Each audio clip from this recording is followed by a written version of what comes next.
تهمتوني نخدم في الكباري، قسما بالله لا جامي خدمت، وراس وليداتي ما خدمت يا ناديه اختي، لهنا يوصلني من بريطانيا لداري، وراس ولادي اللي عمر لا خدمت في داك الشيء. تهمتوني كباري دهمتوني فيه وما خدمتاش، وتهمتوني خدمت كياسات على الحمام، يعني الحلال ما استكت منكم والحرام ما استكت منكم، وزادوا داروا لي نخدم كياسات الحمام.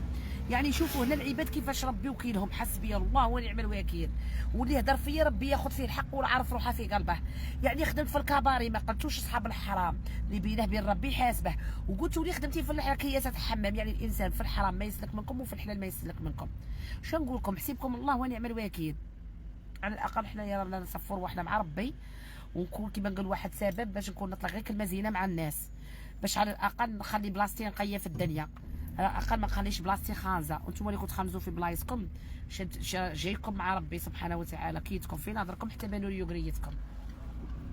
هيا جماعه انا فاصل ونواصل شويه ونعاود لكم اللايف. صح البنات؟ نقعدوا هكا دقيقه.